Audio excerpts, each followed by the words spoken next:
ಸನ್ಮಾನ್ಯ ಬಂಗಾರಪ್ಪನವರಿಗೆ ನಾನು ಇಟ್ಕೊಂಡಿರ್ತಕ್ಕಂಥ ಗೌರವವನ್ನು ನೆನಪು ಮಾಡಿಕೊಂಡು ನಾನು ಈ ಕಾರ್ಯಕ್ರಮಕ್ಕೆ ಬಂದಿದ್ದೇನೆ.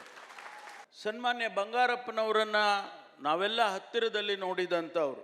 ನಾನು ಮೊದಲನೆಯ ಬಾರಿ ಶಾಸಕನಾಗಿ ಬಂದಾಗ ಅವರು ಸಚಿವರಾಗಿರಲಿಲ್ಲ. ಸನ್ಮಾನ್ಯ ವೀರೇಂದ್ರ ಪಾಟೀಲ್ರವರು ಮುಖ್ಯಮಂತ್ರಿಗಳಾಗಿದ್ದರು. ಆ ಸಂಪುಟದಲ್ಲಿ ಕೃಷಿ ಸಚಿವರಾಗಿ ಕೆಲಸ ಮಾಡಿದರು. ನಾವೆಲ್ಲ ಮೊದಲನೇ ಬಾರಿ ಬಂದಂಥ ಯುವಕರು. ನಮ್ಮಂಥ ಯುವಕರನ್ನು ಒಂದು ಆಕರ್ಷಣೆ ಮಾಡ್ತಕ್ಕಂಥ ಶಕ್ತಿ ಸನ್ಮಾನ್ಯ ಬಂಗಾರಪ್ಪನವರಿಗಿತ್ತು. ಅವರು ಬಹಳಷ್ಟು ಯುವಕರ ಜೊತೆ ಗುರುತಿಸ್ಕೊಳ್ತಾ ಇದ್ರು. ಅವರ ರಾಜಕೀಯ ಬದುಕನ್ನು ರೂಪುಗೊಳಿಸ್ತಕ್ಕಂಥ ಕೆಲಸವನ್ನು ಮಾಡಿದಂಥವ್ರು. ಇವತ್ತು ನಮಗೆ ಅವರು ಮಾಡಿದಂಥ ಆ ಮಾತುಗಳು, ಆಡಿದಂಥ ಮಾತುಗಳು ನಮಗೆಲ್ಲರಿಗೂ ಕೂಡ ಒಂದು ರೀತಿಯಲ್ಲಿ ಸ್ಫೂರ್ತಿಯಾಗಿದೆ ಅನ್ನೋದನ್ನು ನಾನು ಸ್ಮರಿಸ್ಕೊಳ್ತೇನೆ. ಒಬ್ಬ ಮನುಷ್ಯನ ಮನಸ್ಸನ್ನು ಅರ್ಥ ಮಾಡಿಕೊಳ್ತಕ್ಕಂಥ ವ್ಯಕ್ತಿತ್ವ ಅವರಿಗಿತ್ತು ಅನ್ನೋದನ್ನು ನಾನು ಹೇಳೋದಕ್ಕೆ ಬಯಸ್ತೇನೆ.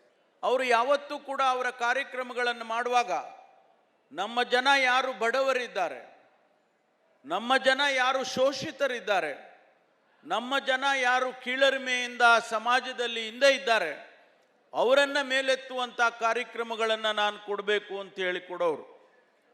ಅದಕ್ಕಾಗಿ ಅನೇಕ ಕಾರ್ಯಕ್ರಮಗಳನ್ನು, ಯೋಜನೆಗಳನ್ನು ಅವರು ಮುಖ್ಯಮಂತ್ರಿಗಳಾಗಿದ್ದಾಗ ಮಾಡಿದ್ದಾರೆ. ಸ್ನೇಹಿತರೆ, ನಮ್ಮ ಸಮಾಜ ವಿವಿಧ ಪದರಗಳನ್ನು ಇರ್ತಕ್ಕಂಥ ಸಮಾಜ.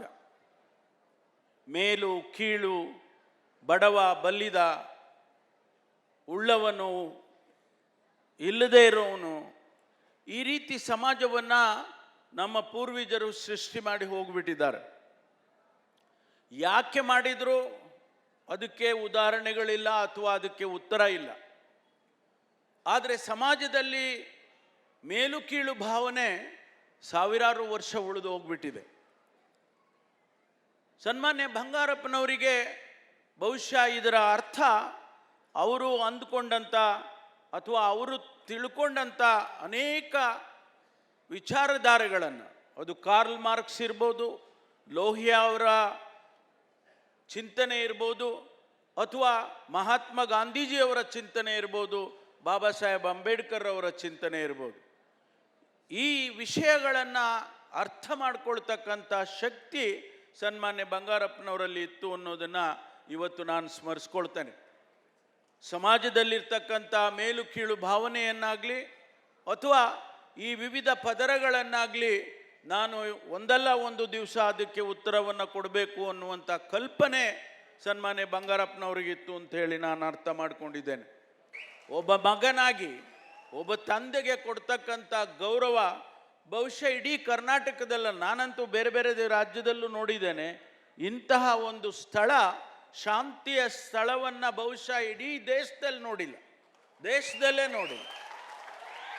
ಭಾಳ ಸುಂದರವಾಗಿ ಮಾಡಿದ್ದೀರಿ. ಇದನ್ನು ಮೇಂಟೈನ್ ಮಾಡೋದೇ ನಿಮಗೆ ಒಂದು ಚಾಲೆಂಜ್ ಅಂತ ಅನಿಸುತ್ತೆ.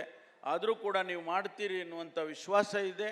ಹಾಗಾಗಿ ನಿಮಗೂ ಕೂಡ ದೇವರು ಭಗವಂತ ಮುಂದೆ ಬರ್ತಕ್ಕಂಥ ದಿವಸದಲ್ಲಿ ಯಾವ ರೀತಿ ದಿವಂಗತ ಸಾರೇಕೊಪ್ಪ ಬಂಗಾರಪ್ಪನವರು ಆಗಿದ್ದರು, ಅವರ ನಡಿಗೆಯಲ್ಲಿ, ಅವರ ದಾರಿಯಲ್ಲಿ ನೀವು ಕೂಡ ನಡಿಬೇಕು, ಅವರಂತೆ ನೀವು ಕೂಡ ಆಗಬೇಕು ಅಂಥೇಳಿ ನಾನು ಆಶಿಸ್ತೇನೆ. ಇವತ್ತು ಮಧು ಬಂಗಾರಪ್ಪನವರು ಒಬ್ಬ ಮಗನಾಗಿ ಈ ಸಮಾಜದಲ್ಲಿ